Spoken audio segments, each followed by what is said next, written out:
You're listening to the Medic Materials Podcast, hosted by Mike Turk, Emily Yates, and Gerard Cuomo. All are current EMS providers and educators with a combined 30 years of EMS experience. Each month we discuss EMS news, medical science, and review actual EMS calls, offering many educational opportunities to the listener. Portions of the calls have been altered to protect the privacy and identity of all involved. Hello and welcome, everyone, back to the Medic Materials Podcast. My name is Mike Turk. I'm here with Gerard, Emily, and Kelsey, as always. And today we're going to be talking all about another BLS call that... Thanks, Gerard. Did anybody watch his face through that permission? Take a drink. Take a drink. The things that amuse me. Just dangle some keys and I'll just be satisfied for hours. That's why we love it, buddy. I'm sorry. Sorry. No worries. So we're going to be continuing the conversation with really good BLS providers that we started earlier in the month. And I think there's a lot to discuss, not only medically, but what happened actually between the crew. This is a ALS BLS crew. So I think it'll be kind of interesting to see where your guys' heads go with the interaction as well as the differential diagnosis and the treatment on this one. So before we get started, Kelsey, your rig check.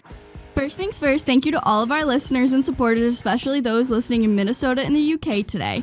Go check out our merch on Teespring to help support the podcast. We just released our newest thin white line Star of Life sticker. It's really cool. Go check it out. If you want to support the podcast another way, you can also support by rating and reviewing the podcast on whatever streaming platform you listen from. That really helps put our name out there and get it out to other people who may be interested.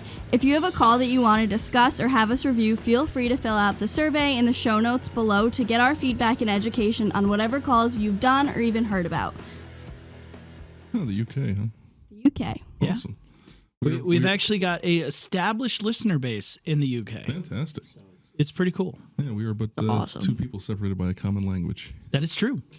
That is true. Yes. And a couple miles of ocean or pond, as they would say. Yes. Yes, the Yes. pond. Oh, Imagine if there was like, the Concorde again, where, you could travel fairly quickly. Imagine that. Imagine that. You used to be able to get across the pond in like an hour. Yeah. It went from 6 months to an hour, and then they killed it. Yeah. Said, oh, that's too quick. Whatever. I digress. So, anywho. It was very expensive to operate. Oh, no. He's going to talk airplanes now. I'm sorry. I'll stay away from airplanes. Like, see, you understand the fuel flow rate of the, no. Just wait until the stuff that I'm going to be talking about in this call. It'll be fun. Okay. So, I get to bring a little bit of experience outside of EMS into the call, which is kind of fun. So, the description of the EMS district: you have a local fire department that carries CFRs or EMRs, your first responders, and typically this district is covered by one ALS transporting commercial ambulance staffed always with an EMT basic and a paramedic. In this case, experience actually comes into play.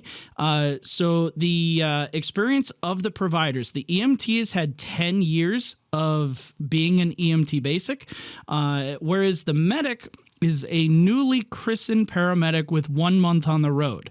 However, they've been an EMT for 2 years prior. Baby. A real baby. Yeah, a little baby, right? Like I am the little baby in this situation. I'm gonna do that to you too. Don't worry. That's okay. Yeah. You have your proud mom moment. I will. Yes. I think we all will. 100% will. Yes. I think we all will. So your area hospitals, you have a critical access hospital, approximately 21-minute drive Approximately 21 minutes, Yeah, guys. that's very specific. It could be 21, No. It could be 20 minutes. Okay. It could be. I Googled it because I really wanted to know. Approximately 21 minutes. Well, it was like 21.39 on Google. So Your Vulcan is showing. okay. Well, I'm sorry. Normal people would say 20. Okay, so 21-minute drive. There's a level 2 trauma center, 33-minute drive, and a level 1 trauma center, a 90-minute drive. Here in New York State, the differentiation between level 1 and level 2 trauma centers is specifically that a level 1 has to have their services there 24/7, 365. They need to be in-house, ready to be called, whereas a level 2, they can be within half-hour driving distance and can be called in. They do the same thing. It's just whether or not they're there, at least in this state. So you guys are dispatched priority 1 for a semi-responsive male. No further information from the caller is given on the initial dispatch. The scene information, and this is where it starts to get a little fun, is we are going past rural, we're going past Gilboa, and we're going into bumfucked Idaho. Cowtown. Nope. Dang it. We're going into rustic. Okay? Rustic. We're going to call this location rustic. Okay? What is a dashing urbanite like you doing in a rustic setting like this? Exactly. I wanted cows. So, there's no cows here. That's the problem. The cows don't even want to go there. Right. There are mountain lions and bears here. And sister brothers and uncle fathers. And yeah, not a good place to go. Yeah. So this Lots of banjos. I think it's past the banjos. There's not even houses around here. So the call. I've answered calls in that place. That's where they give you the dispatch of, it's right at the old barn there where the power lines cross the road. I shit you not, that was a dispatch. Right next to that tree over there. Yeah. Where old man Peabody's barn was, where the power lines crossed the road. And I'm like, Before it burned down in 05. Right. Yeah. Yeah. So this call is in a very rustic area. It takes place within a state park preserve on top of a mountaintop. This preserve is... Yes. I'm just thinking, this is... He's picturing it. Okay. When are they dispatching the National Guard? That's just way outside my scope. So this preserve is actually world famous for its hiking and rock climbing. However, there is no cell service in this location.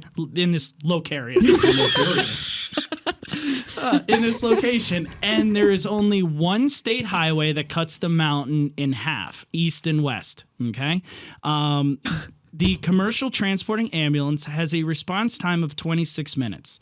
While en route, the crew is updated from the county 911 and advised they are responding to meet park preserve rangers who are currently extricating a male patient, semi to non-responsive, from about 1 mile into one of the sets of trails on the preserve.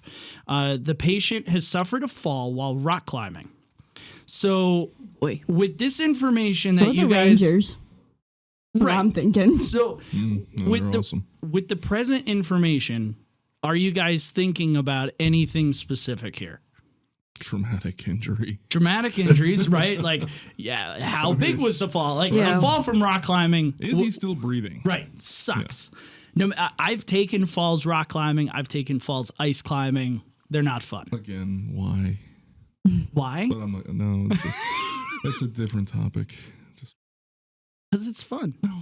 It is. A thrill. No, there's lots of things to get thrills from without falling to your death.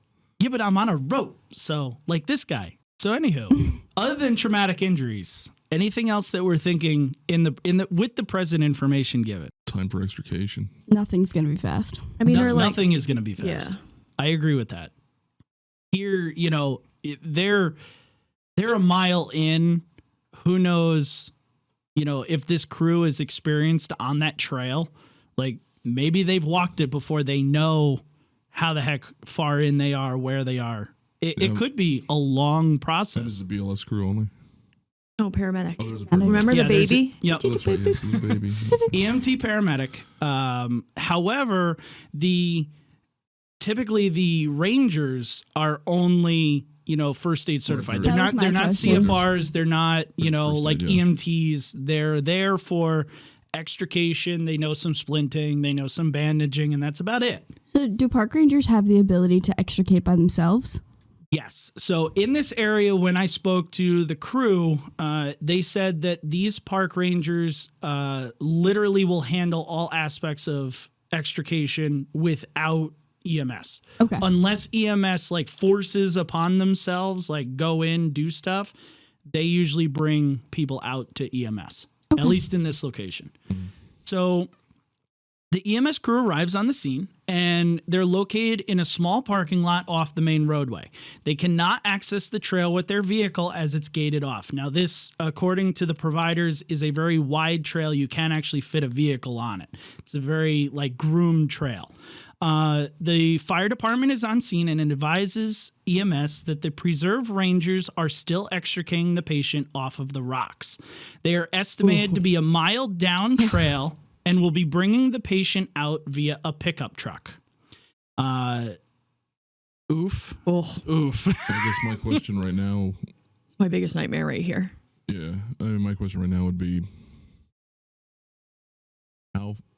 how far down that trail can we safely go as far as it being like a bunny trail before it turns to where you need to have some kind of, expertise to where I can actually meet them and start treating? Okay. All right. But if you can't get down the gate, you can't get through the gate. Can you walk around it, You or can, you you just can like easily You can easily walk around from what I've been told, and I there's didn't find Farmer John with his.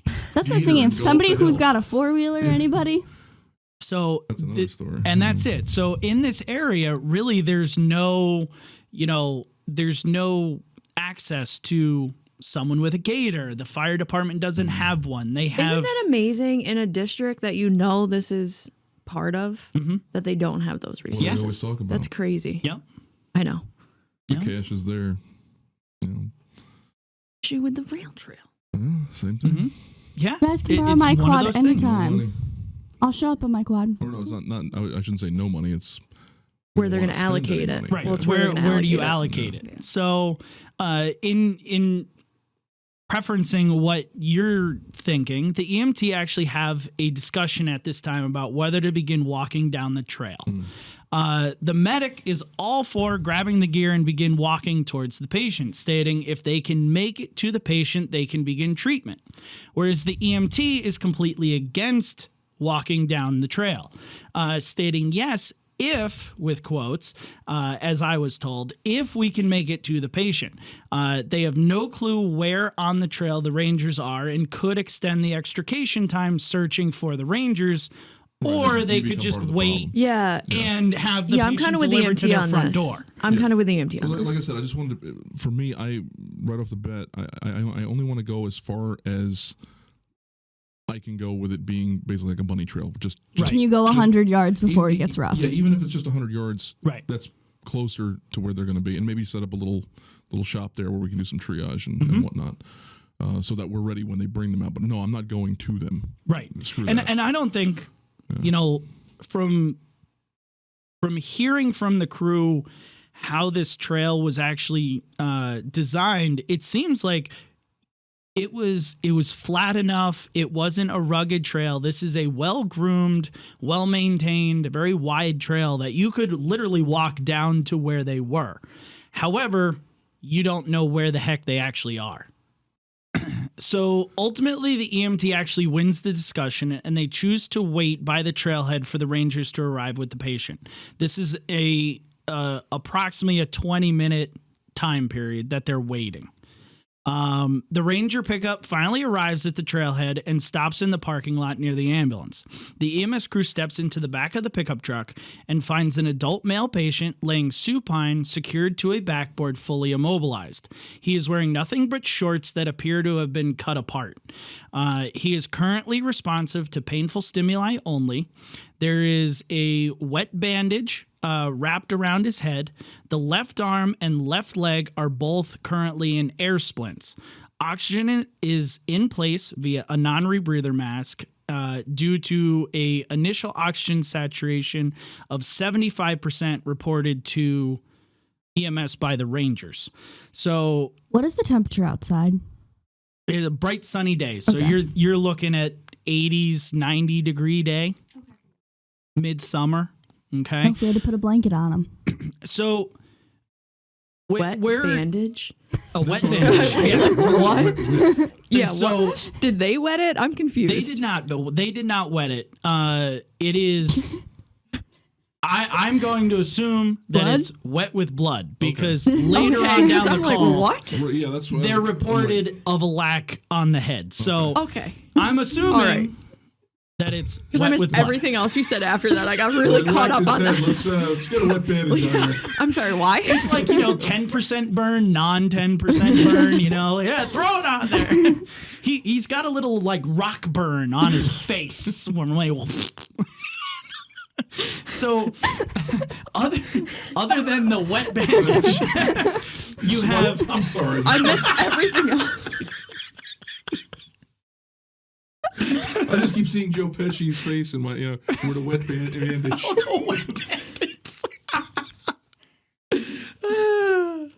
I love it. That girl will forever be known as the wet bandage. Oh, I love it. So, where do you guys want to go? You're gonna have to recap because Emily missed Okay. everything after Okay, wet I was really bandage. stuck on the wet bandage. Okay, so he's currently responsive to painful stimuli. There's the bandage. The left arm and the left leg are both in air splints. And he's currently got oxygen on his face via a non-rebreather because the Rangers found initial oxygen saturation of 75%. So I kind of like these Rangers already. Listen, go them if they're Like- only first aid certified and they did all that already. right. That's what I was thinking. Where is your guys' treatment path here? Like what is the next thing that you guys want to do here? ABCs. Okay. Start from scratch. Start from Yeah, scratch, I right? can We start don't really over. know anything. Okay. So the EMT gets with the park rangers and goes, what the heck is actually going on here? Right. So it's reported to EMS from the Rangers. He's a 53-year-old male who is here visiting the United States from France with friends. They are here to rock climb the famous rock face within the preserve. The friends told the Rangers that he was lead climbing a single pitch when one of his cams, which I'll talk about, cams are just anchors, became dislodged from the rock, causing him to fall. This was between cams, he was about 10 feet. Okay. So in total, he fell approximately 20 feet before his body snapped upwards. Okay. That in itself sounds painful. Which then, That sounds like fun. yeah. Let's do it. So then it gets worse. So then, as he gets snapped upwards, it causes the pressure to be released on two other cams, which then fall or, fail and release from the rocks. Boy. Oh This my means God. he plummets the rest of the way without anchors and lands on the rocks below. Which is how much further? The total fall was approximately 60 feet from where he started. Why do people do this? Okay. I don't understand. Why? Because it's awesome. Does any of this sounds fun? I want to go skydiving, but there's at least a backup Gerard, I'm with parachute you. in Yes, thank you. skydiving. Okay. So Skydiving, you gotta shoot. If Got a the chute backup don't work, chute? you cut it. You got a backup. That's what I'm saying. okay. Or It's a bungee 50-50 jumping. chance This that man the had plane will 3 fail. cams fail. Okay. It's called a zipper effect. It happens. And the fact that it So, happens, and the fact that they know that and still do it. Yeah. It's a thrill thing. It's a thrill thing. And I want to talk about can the science find of falling and rock thrills in climbing. so many other places. At least it's not drugs. That's true. Well, it's sort of like drugs. I mean, you still get the dump of That's what I'm epinephrine saying. and, Like- As you fall, yes. And then as you're again, going because, up. it's zippering. Whatever the fuck you call it. Okay. Hold on. There will be time to argue about the funness of rock climbing when I start explaining what's going on here. Yay! You guys suck. So So 60 feet. 60 Sound of a zipper right there. Please. So approximately 60 feet. He landed mainly on his left side and was not wearing any protective gear like a helmet. Oh, Okay? Like you do. getting Like better. you do. Okay?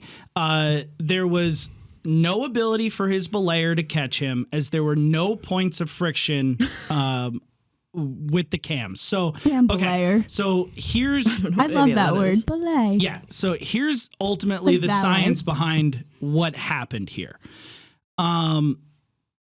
when you're lead climbing, you're literally making your anchors as you go. So there's two types of climbing that you can do. You can do a top rope where you walk up a trail around the rock face that you're going to climb, and you tie off all your anchors and your ropes to trees or rocks or solid pieces of the better structure. option. That sounds like it should be called the smart. It is. And that's why that's what I do. So, and then there's lead climbing where typically you have your most experienced climber start the climb.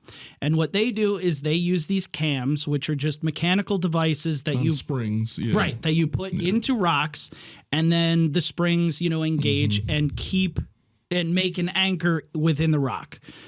And that's where you tie off to.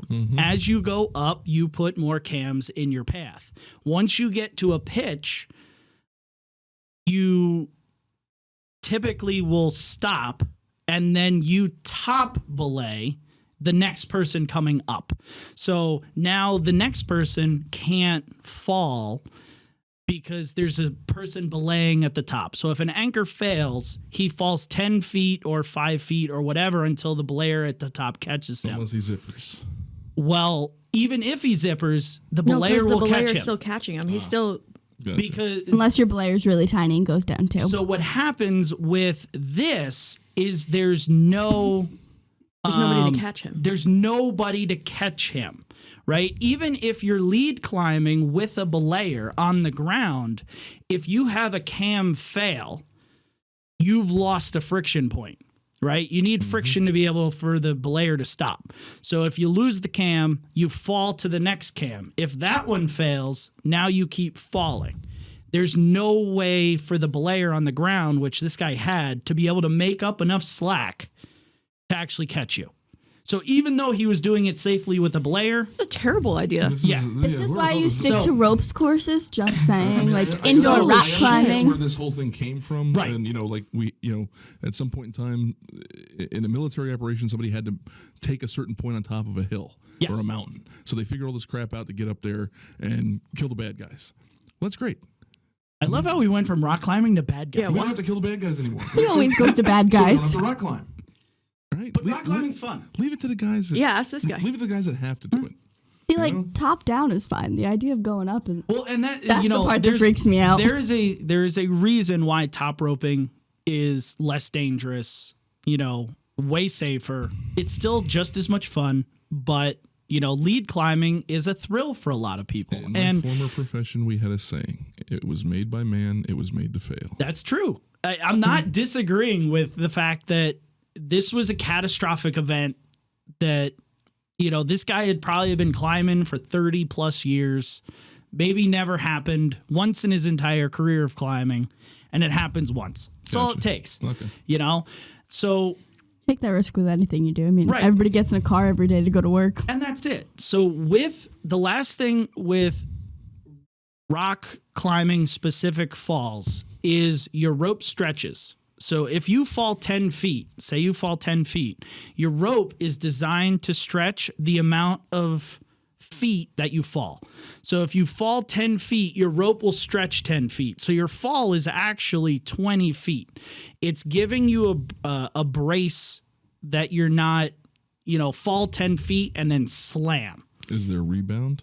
That is the rebound. You're falling, it's stretching, it's absorbing the energy, doesn't and snap you you come back back up. So it's a bungee cord. It's more or less like a bungee cord. Okay. I would do bungee jumping. Do that. They fail more than this. Never I mind. We're would not rock doing climb bungee jumping. way sooner than bungee jumping. So this guy had a Sad. 10-foot fall, which originally then is a 20-foot fall because of the rope. And then his extra cams fell, which is why he just plummeted the rest of the maybe 60 30, feet. 40 feet down onto the rocks. Okay, so we move past that. Wait, is it like flat rocks or like jaggedy Nope, rocks? these are flat rocks. Okay, just a so little. Not me. Yeah, no. There's no less. If they were jagged, at least it would be over. Now he's And then you're just impaled. yeah, which Like, is why oh, he wow. says it would be over. Just be pretty over. much over. Yeah.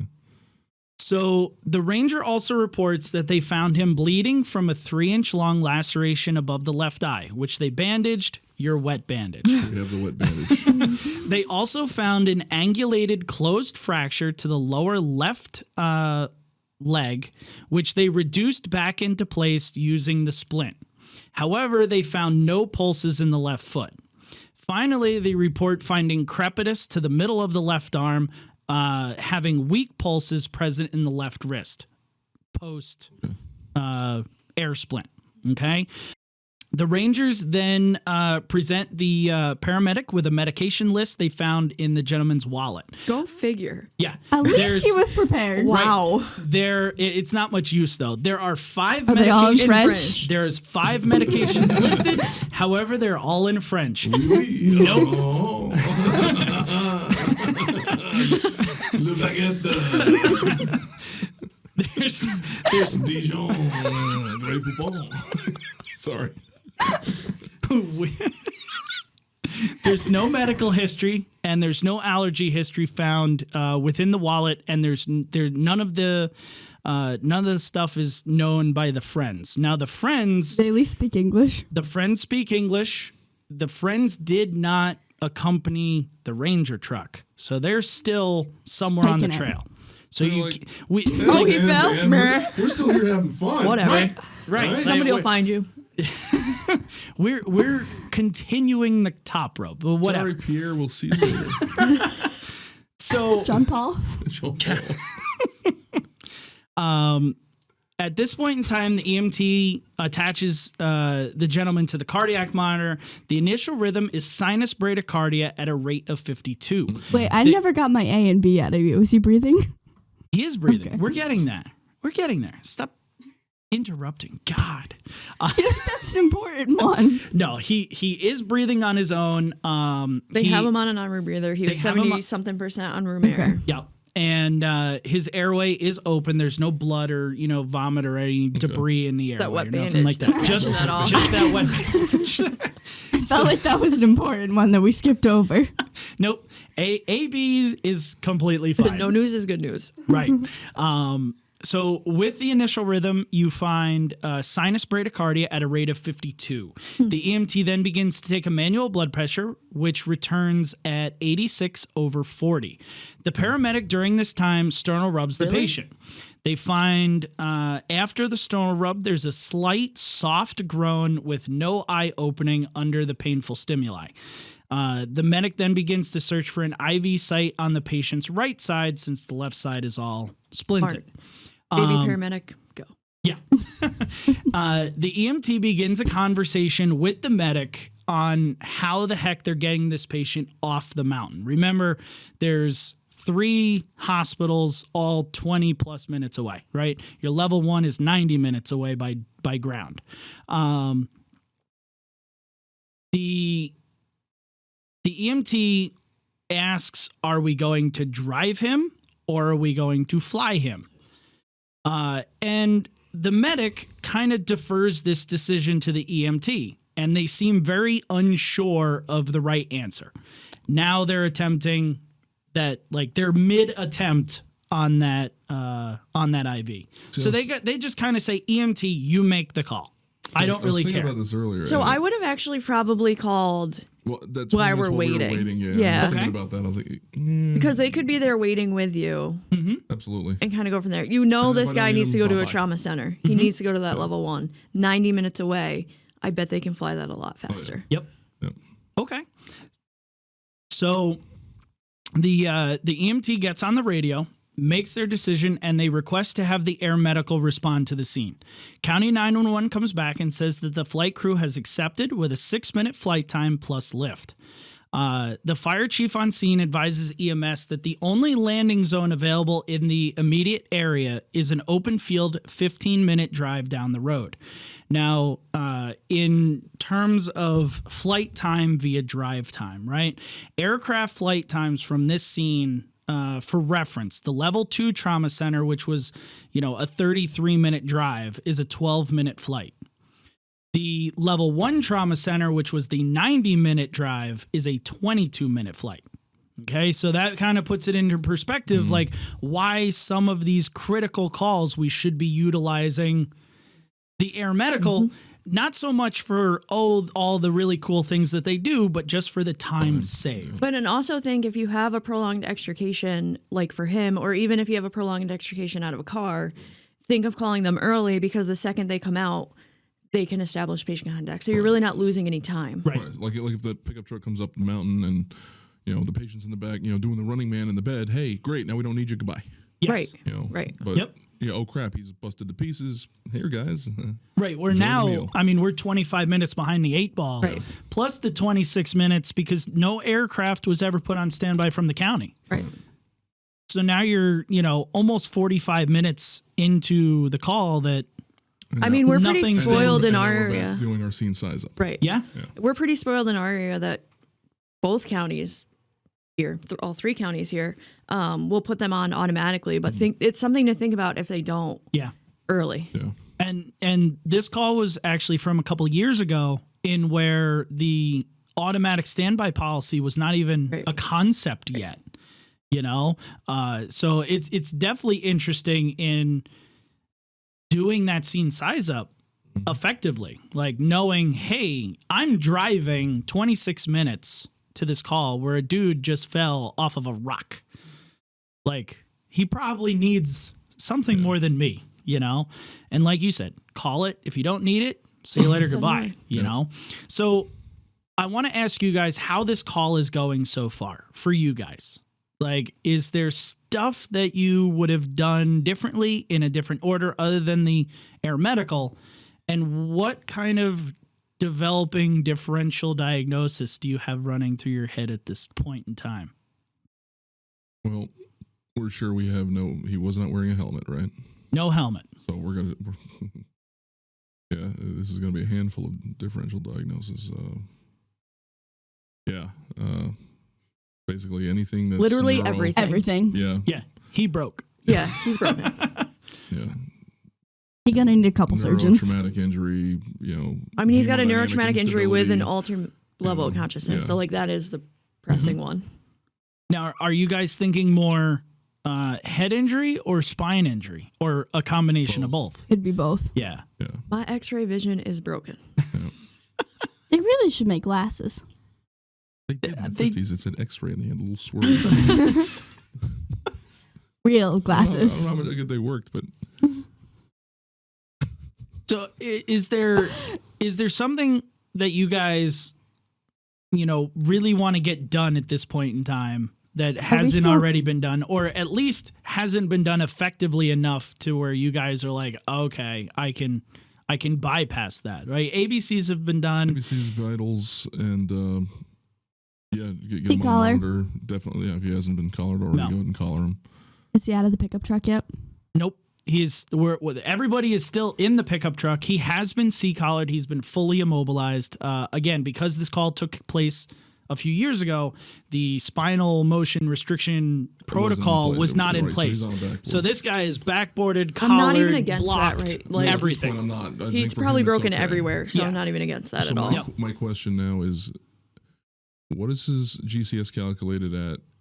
And I know I'm not sure that I'm really all that I don't- happy with A yet.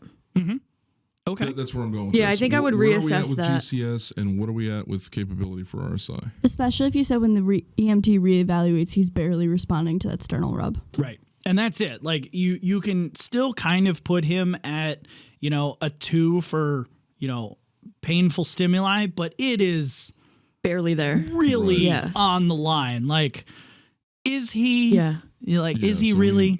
I mean, there's only so much you can do extricating him. So, like, put him on the non-rebreather, get him out. He was hypoxic. That's great. But Right. I think that really needs to be addressed quick. Yep. Do they have an adjunct in place or no? They do not. Okay. They do not. Well, actually, you know what?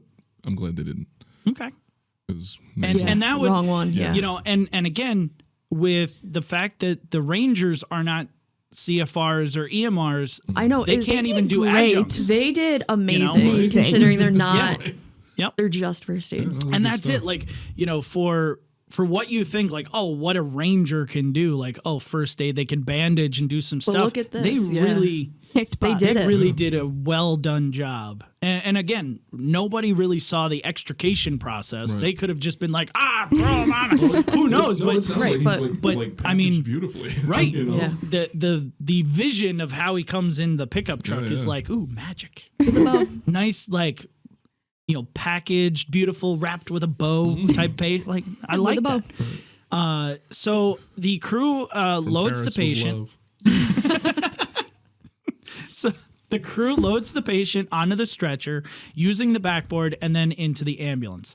The apparent first IV was a miss, but within the ambulance, the medic is finally able to gain IV access and places an 18 gauge catheter in the right AC. 1,000 ml bag of normal saline is hung and a wide open infusion is started. The medic now takes time to perform a detailed physical exam.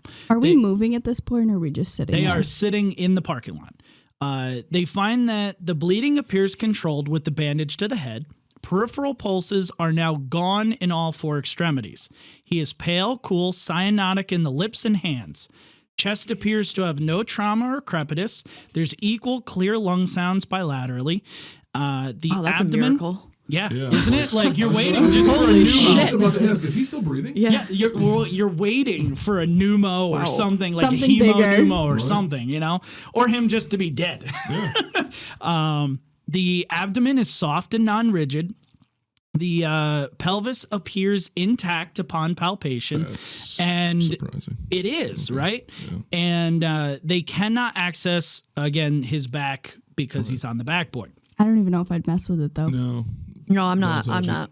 Nope, I don't even care. Touch. Yeah, I don't either. I don't care. Leave it. Half of his body is broke. I can Right. safely assume that More of it is something too. else is broken. Yeah.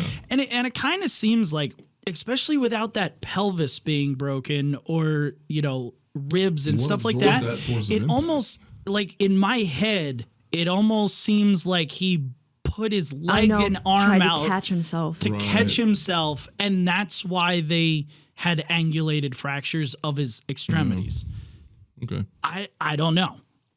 That's just the way I'm thinking. So the EMT at this time places him on the automatic blood pressure cuff and runs another set of vital signs. The BP returns as 51/37. The heart rate is still bradycardic, however, now it's at a rate of 32. Respiratory rate is around 10, however, now it's erratic and shallow, yeah, you're where losing Great. before it was rhythmic but shallow. You're losing. This is neuro. Your SpO2 on the non-rebreather is now 72%. He is now fully unresponsive to all stimuli. Intubate. So, Boom. Just like that. boom, And you're like, you know what? stuff Screw it in there. Grab the tongue with your thumb, face to face. There you go. Boom. Right in. I mean, what are you going to intubate with? We got a paramedic, right? We do have a paramedic. Yep. Drugs. Well, if he's unresponsive. He's then unresponsive. To everything. Yeah. At this point, he is Yeah. unresponsive Fish to hook him and all You better do stimuli. it quick because he's got a heart rate of 30 Yeah. Well, and and so a diastolic of 30. well, and that's it. So like, there's you're EMT getting intubate. I'm going to hang the levo. Honestly. well, and that's so again, we have to look at our constraints of the system. Right. They don't have a pressor, Really? Okay. right? So there is fluid. Fluid is your option, Which they're doing. Which they're off doing. the get-go. Right. Because their first blood pressure was Was hypotensive soft. as well. right. Now you're even more soft, right? You're in the 50s over 30s, and they have a heart rate of 32. You shouted out, "This is definitely neuro." Right. I'm thinking the same kind of thing, some sort of like neurogenic shock. Yeah, yeah. Whether it happened via a spinal injury Right, I don't- or right. a head injury, Right, it right. doesn't really much matter. So at this point in time, the EMT is sitting in the captain's chair. Now, this is a van ambulance, so confined quarters. Okay. The EMT is sitting in the captain's chair, and he notices the paramedic fumbling through their drug bag, just digging What? frantically for stuff. The EMT literally looks at Anything. them and goes, "What the hell are you doing?" Yeah, what are you looking for? And the medic gives no answer, just completely ignores him, keeps fumbling and digging into the drug bag. The EMT again goes, dude, what are you doing? And goes further to say, you need to do something, like fix something on this dude. The medic looks at him and goes, well, what do you want me to fix first? Airway. So this is an interesting kind of concept that develops within this crew. And I think there's two ways to attack it, right? You can look at the EMT kind of maybe overstepping some bounds. No. Or, Not at all.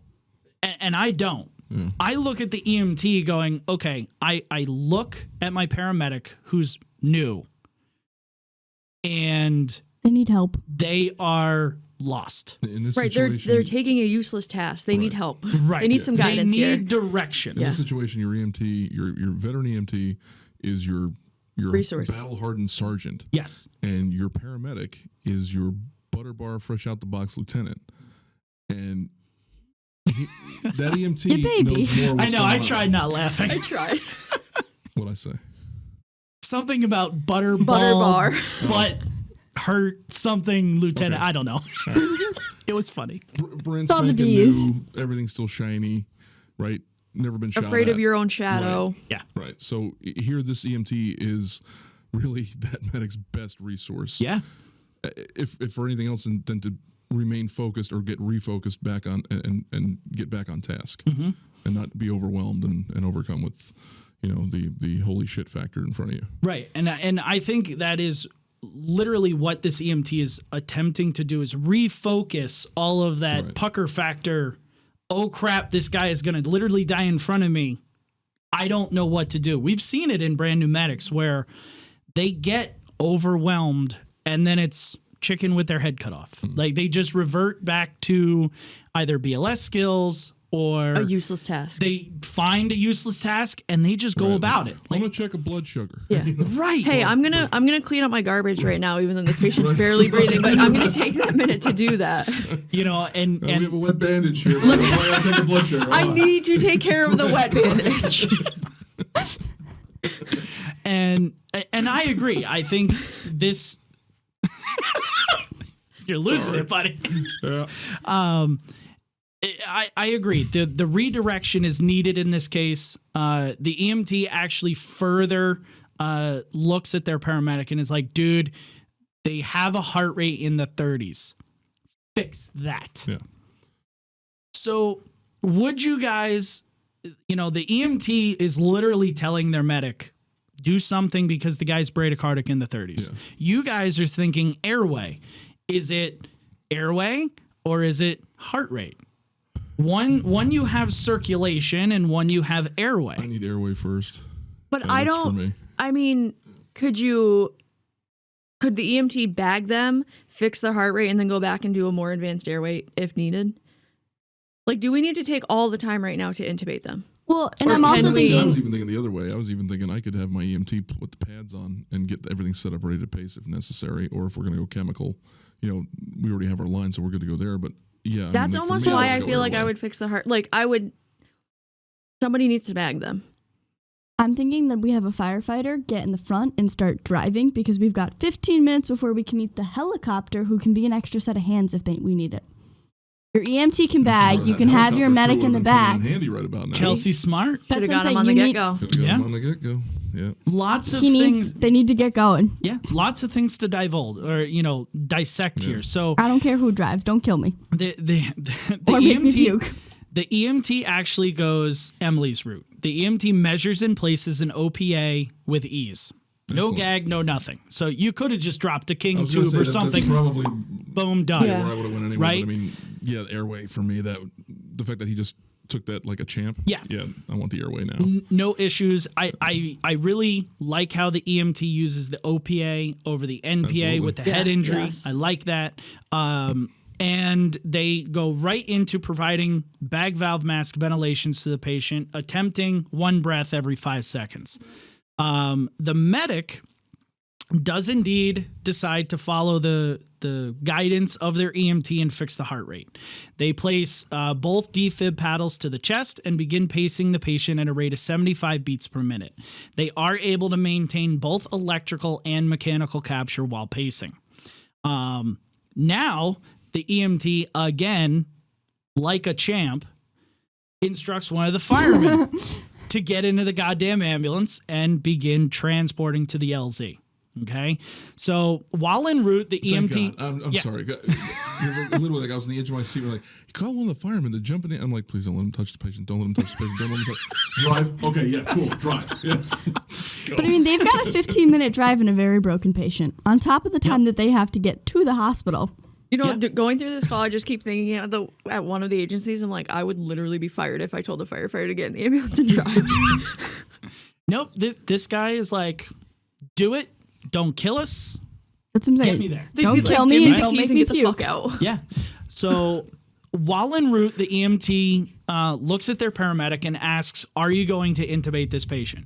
As even with the bag valve mask ventilations, the SpO2 has only increased to 85%. And this is on supplemental oxygen. So, BBM with 15 liters. The medic hesitantly says, no, just keep bagging. The flight crew will intubate him when we get there.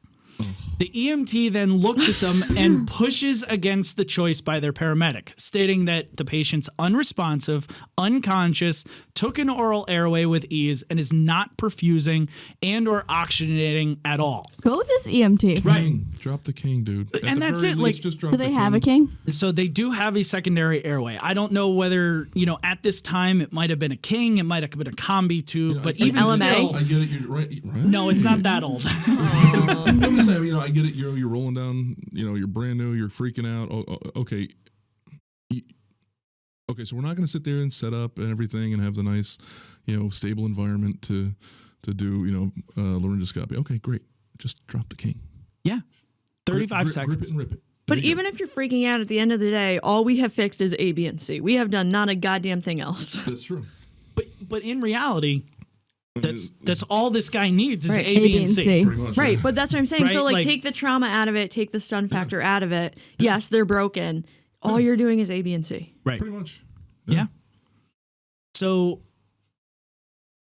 the EMT continues and says, why wait another 10 minutes to get to the flight crew when you could easily do it right now? The medic again declined to intubate, leaving the EMT to continue bagging with just attempting to increase the SpO2.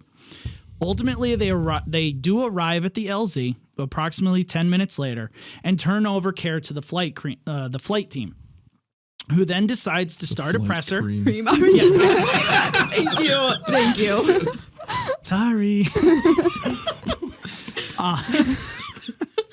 Which is funny. Like your flight team. I take mine with cream. I mean, how many firemen have creamed over the flight team? So, And that wasn't me. I didn't say it. I've given up. we're not even recording this at night. Right? Yeah, what happened today? I don't know. It's a nice day out. Did you not see my breakdown earlier? So the flight team decides to start another peripheral line. They actually IO the gentleman. Thank you. They start a presser, and ultimately once They get do have pressers. the team. flight Oh, team okay, has sorry. the pressers. I'm still laughing about the last joke. And ultimately, the flight team will RSI this patient. They load him into the aircraft and transport him to the level 1 trauma center, which, like I said, is about a 22-minute flight instead of the 90-minute drive that these. And with the way this medic was treating the severity and the anxiety of this call, I don't even know if they would have made the 90 minutes. I'm wondering if they would have been like, oh, let's go 20 minutes to the Band-Aid station. It sounds like that. Get an airway and just go. get a hospital. It sounds like that person was definitely in the I'm not comfortable here. Let me get out of this situation as soon as I possibly can. Yeah. But isn't that the whole point of the flight crew? Well, yes, but to a certain extent. What but if I there mean, was a certain cloud over extent. Idaho? if there was a cloud It's over Idaho, Omaha. Whatever. yeah. Omaha, yeah. Nobody cares about the Doesn't matter. potatoes. There can be a cloud over Australia. They're still not going to fly. So They've been attempting, The at wind least in is- this I area, know. to The take wind is more greater than flights. 3 knots. So It is Potatoes aren't making a difference. so. In reflecting on a lot of the teaching points of this call, I look at this EMT as they literally took over the call from the paramedic. Even though they weren't the highest certified provider on the scene, they acted like the primary care provider, right? Like they were the ones that were really pushing for certain things to be done, assessments to be done, treatments to be done, calls to be made. And I really like that. Like the EMT, like you kind of alluded to, Gerard, Yeah. he took charge with his experience, yeah. and kind of led that paramedic as best they could. You can't force a paramedic to do something, but it's a good teaching point and a reminder for all the EMTs out there that sometimes they have to be, the primary care provider on a scene that they are not the highest ranking Right. person on. If team you would've- effort. Yeah, if you would have told me that the EMT, finally after pleading with the medic to do something about the airway, stood up, grabbed him by the lapels, and smacked him 3 times in the face, I would have been, I'm good with that too. Yeah, That- I would have been absolutely. like, good job. Absolutely. Anything to snap this kid's head around and get back in the game, dude. So, And we all have those, calls that have the pucker factor or the, oh man, they're going to die in front of me. And we all get amped. We all get worried like, oh my God, what do I do next to fix this? And sometimes there is no fixing it. And I think that's one of the worst things that we as providers in the pre-hospital setting always have that need to fix it. Sometimes you can't. You can only aid in helping it. We've talked, in length, previous episodes where the patient was going to go downhill anyway, and because the provider got anxious or worried about, I need to fix this right here with this drug or this, intervention, they actually missed the ball and further their patient down the drain. yeah, and then there's always the distracting injuries. Right. Like anytime I go on any kind of a traumatic injury call, like always in the back of my head before I get out of the ambulance, the first thing I like consciously say to myself is, don't chase the red herring. Don't get suckered in. Yeah. Find real injuries. Find real stuff. Don't, there's going to be blood. There's going to be guts. There's going to be all kinds of stupid shit. But, a foot dangling off by a thread, with a venous bleed It's not going to kill you. isn't going to kill the person. It's the, the hemo-pneumo that you miss because you're down there, fiddly fucking with the foot. Mm-hmm. That's going to. Yep. And I'm surprised this guy didn't have some form of. I feel like he should have Pneumo. been worse. As awful as that sounds. Yeah, right? I mean, brand you're new not EMT, breathing, Kelsey. but like just be worse. Yeah. You never did see the back, Right. Sure do. I mean, he could But have I'm had a rock in his imagining back. like 60 feet down. I feel like in my brain I was expecting like worse. I don't know. I Not don't know if breathing it gets. and unresponsive. Yeah, I don't know if it gets worse than like with a heart rate of 32. neurogenic shock. Well, I was thinking more like in that initial president when they first brought him up. It was like I would have been expecting. Like he where looks we like he were was in the mauled by a ambulance bear. when they brought him up. Where he's just Yeah. a train wreck waiting to happen. He's already down the drain. But no, they brought him in. It's like, okay, a little hypotensive. I can fix that. Okay, he's bradycardia. We're gonna deal with that. Hey, he's breathing on his own. Hey, fuck yeah, great.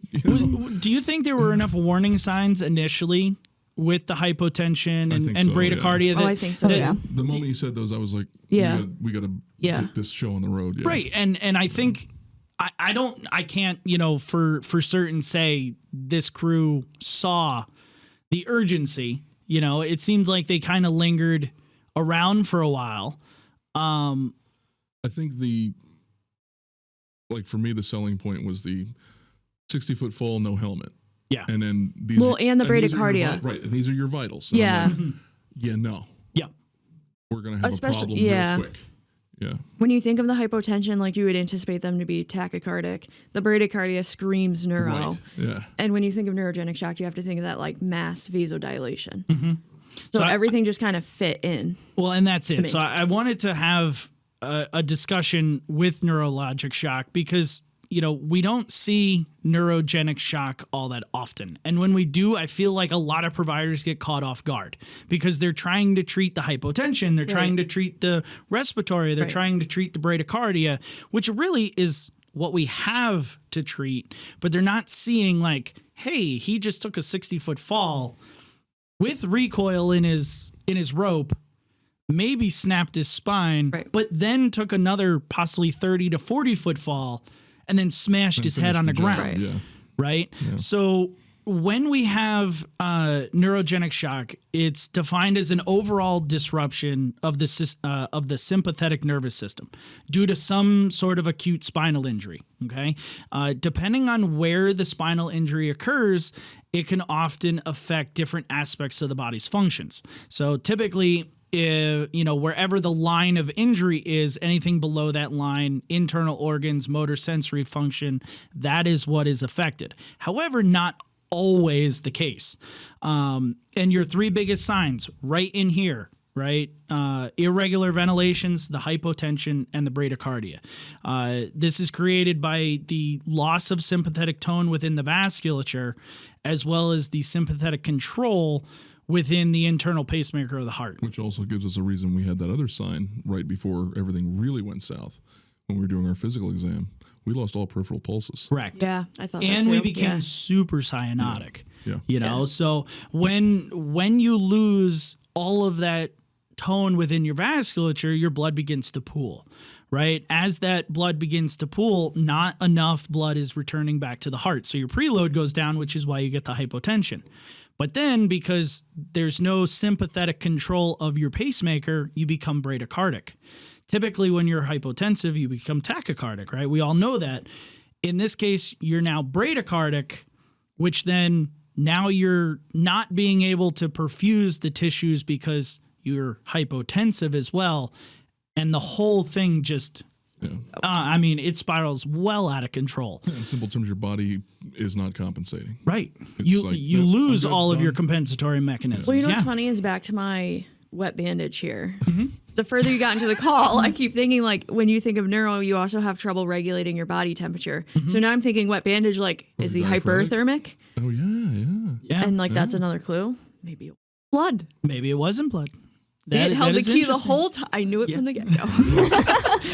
and there's no way for me to tell you whether you're right or wrong. I'm sorry. But any trauma, especially when you think of the fall, the snapback, and then the fall again, and they're bradycardic, screams neuro. Yes. Any bradycardic after a trauma is neuro to me until proven otherwise. Mm-hmm. And you know, unless he's really freaking calm, which I doubt. Right. I mean, he is unresponsive, so he was pretty calm. But even being unresponsive, you know, and again, we also have to look at things like when this call took place. And I'm not saying this call took place, 15, 20 years ago, but this agency was not RSI credentialed, so they couldn't have RSI'd him. They either had to wait until he was unresponsive to intubate him or nasally intubate him. Yeah. And I don't even know. Not with the head injury. With the head injury, nasal intubation is out of the realm of possibilities. Well, it's fine because they waited for him to go unresponsive and didn't intubate anyway. I don't think that paramedic would have done it. I don't think. Oh no! What? No. Secondly, there's no pressors on board, so they can't give an alpha to. They can't fix the vasodilation. Right, they can't fix the vasodilation. They can just give fluid. Third, this system doesn't have any type of secondary IO like devices, so it was IV or nothing. This is in the this is 5-6 years ago now, where it was the late age of the EJ. Remember that the EJ is a lost skill in EMS because we have the IO, right? Yeah. So what would have happened if the IV wasn't able to be established in that right AC? And now this EMT is telling their paramedic, dude, you got a shot for an EJ. Like, 14 gauge it up. Let's go. Right. Would they have been able to do it? You know, I like to look at things like that and just kind of contemplate how we would go about doing it now if we didn't have those tools. You know, how would things be different? The closest ALS ambulance to this is 30 minutes away. Even if you wanted help, you ain't getting it within a timely fashion. You know, that's where getting to the LZ was the most appropriate thing, because there you at least have 2 higher level people that can do stuff. That have the skills, that have the stuff. They have the IO drill. They have the pressors. They have the RSI capabilities. You know, so I like to look at things like that and kind of think about how I would do it. You know, this would be a great thing. Like, I would look at the guy's feet and be like, hey, pop a line in his feet. There you go. Why not? You know, Singular foot. singular. Well, you can put a line in the other one. He already didn't have a pulse from the get-go. Oh, that's right. He didn't have a pulse in It that ain't one. gonna do That's true. anything. Yeah, it ain't gonna do anything. So yeah, you're down to 1 foot. But you know what? That's what EJs are for. Or weird veins like shin veins and Scalps. no, I would never The scalp big a. forehead one right there. That everyone He's got a has forehead lacking a wet bandage. Yeah, You got I no don't Picture forehead. if you walked into a hospital and they have a fucking IV on their forehead. Oh I mean, my they god. do it with kids. I've seen people with really nasty veins right there. I'm like, you know what? I'd One try. day. I wonder one day if I ever have to freaking Dear do it. God. Would I have to hit that thing? You know? That would be. Please, Seriously. please break HIPAA and let me watch you do that. Get permission first. Knowing my luck, FaceTime it. I want to watch. knowing my luck, I'll probably have someone with some weird condition. Like, no, you can only go on my scalp. Right. Yeah. That'd be hilarious. So And before- painful. I'm right between the eyes. Fuck it. Fuck it. You know, I give up. before we end, is there anything that you guys want to say that, you know, last thoughts on this? Good, bad, I ugly. think the lesson, the real lesson here is, you know, get your scene size up. And I know it's the preaching today is, oh, don't pay attention to mechanism of injury. Well, this is something where maybe you should pay attention to the mechanism of injury. When you show up on scene, your MOI is 60-foot fall onto rocks with no helmet. I don't need a fucking slide rule to figure out. I'm probably gonna need a fucking helicopter. I'm sorry. So yeah, right off the rip, we pull in a parking lot and get me a helicopter. Mhm. You know, and then we'll go figure out where we're gonna set up shop and meet these people on the way up. Yeah, think I that 100% would've been, agree. You know, You girls? Anything? I'm just going to make a mention on neurogenic shock, which actually came through in this scenario. Is it usually takes around 30 minutes for you to really see the effects of neurogenic shock. But neurogenic shock is going to happen pretty much between 30 minutes and like 6 or 7 hours from the initial onset of the injury. So even if you don't have a long extrication and you're with the patient right away, constant reassessment is key, because you're going to see these signs start to come. Like maybe they weren't bradycardic when they first got help, but we were never going to know that, but just keep reassessing. And you know what? They might not have been bradycardic, but they weren't perfusing well Right. when they first got there. Well, with an SpO2. With an SpO2 of 75. Maybe it was because they had lost pulses in certain, you know, extremities, or they were Irregular already respiration, becoming, you know, and the Right. But the even hypoxia with the respirations, who knows? and even think for if you're on a BLS level with this and there's 2 EMTs, like constant reassessment. You can't just put them on the monitor and keep an eye on their heart rate all the time. So just constant reassessment, watch the heart rates, watch those vitals. Don't do that goddamn paperwork. yeah. Don't pick up the I don't know tablet. how you Maybe could the sit captain's chair there. on We this did a whole- whole So I was thinking, like, I don't know how you episode on would that sit one. there with a patient like that and be like, boop, boop, boop, date of birth, Well, I mean, the social last one security sat there number. and he flat out fucking died. So Well, that's what I'm saying. We did a whole episode on looking for the dead guy. Check it out. You know, it'll tell you all of our scathing, you know, opinions about doing paperwork while treating a patient. Yeah, I mean, you know, at the end of the day, you may get out of work late. Oh, fucking well. Mm-hmm. You know, don't sit there, you know, on your way to your, you know, destination, sitting there filling out, you know, half your chart.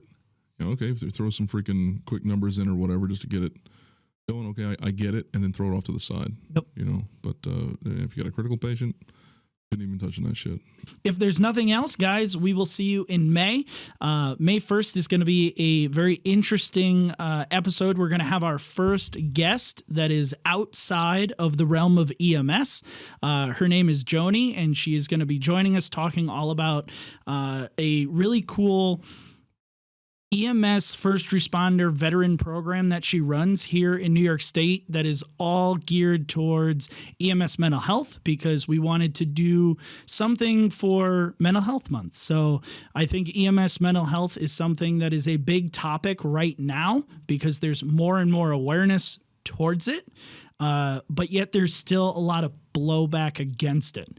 And her program is really interesting. So I think you guys should, definitely check that out. And it'll be, maybe you can take advantage of her program. I know they just went national with the EMS side of her program. So I think it'd be I think it'd be a really interesting conversation. Plus, maybe she'll bring one of her puppies. Oh, she better. Oh my God. I know. Awesome.